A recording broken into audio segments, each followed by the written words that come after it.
ഇതാരത്? ആ ക്രാവിന്റെ പ്രശ്നം ഒന്ന് കേക്കണട്ടാ. ഞാൻ പറഞ്ഞോളൂ കൊടാലി വന്നു. അവക്ക് അങ്ങനൊന്നുമില്ല. ആ കുട്ടി പറയട്ടെ എന്നെ. കുട്ടിക്ക് ഒബ്ജക്ഷൻടാ ഉണ്ട്.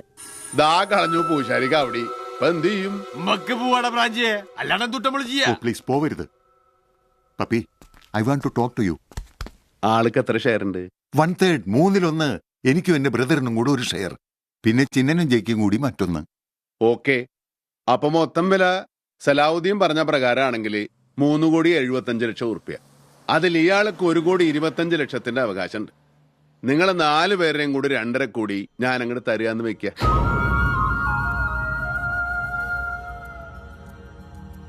നിങ്ങൾ നിങ്ങളുടെ അവകാശം എനിക്ക് ഇങ്ങോട്ട് എഴുതി തരിക. പിന്നെ കളി ഞാനും ഇക്കടാവും തമ്മിലാവുമല്ലോ. നിങ്ങൾക്ക് നിങ്ങളുടെ ക്യാഷ് മേടിച്ചിട്ട് ഇന്ത്യ വിട്ട് മദ്രാസ്കോ മൈസൂർക്കോ പെനാങ്കോ ഒക്കെ പോകാലോ മേനോമാരെ. എന്താ വലിയേട്ടാ? ഐ തിങ്ക് ആലോചിക്കേണ്ട കാര്യമൊന്നുമില്ല, നമുക്കതങ്ങ് ഫിക്സ് ചെയ്യാം. ഞാൻ റെഡിയാ. ഞാനും അതെ. അപ്പൊ യൂസഫേ, അതൊന്ന് എഴുതിക്കണം, എന്നിട്ട് കൊടുക്കാം. നീ ഒരു 1 സൈഡ് ചെക്ക് എഴുത്, അത് അഡ്വാൻസ്. ബാക്കി എഴുത്തൂത്ത് കഴിഞ്ഞിട്ട് കയ്യോടെ. ശരി.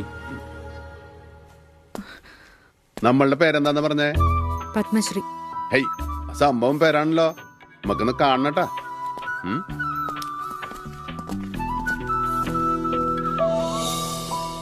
നമ്മടെ അൽസി നാളെ ലീവാട്ടാ. ദയ്യപ്പ, ഓ, അവളെ കുറിച്ചുള്ള നിന്റെ ഒരു അഭിപ്രായം എന്താ? വല്ലതും വെച്ചുണ്ടാക്കാനൊന്നും അറിയില്ല, പക്ഷെ എന്ത് ചെയ്താലും നല്ല വൃത്തിയുടെ ചെയ്യൂ. അടുക്കളപ്പണിയപ്പോ വലിയ കാര്യം.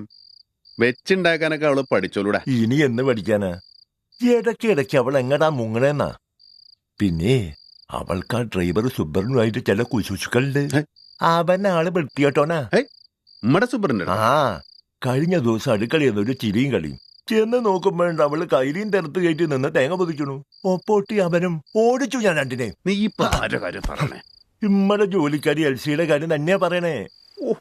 പോത്തെ, ഞാൻ പത്മശ്രീയുടെ കാര്യടാ ചോദിച്ചേ. എന്താ നിന്റെ അഭിപ്രായം? എന്റെ കർത്താവേ, അത് ചന്ദനക്കോടല്ലേ? She's fabulous.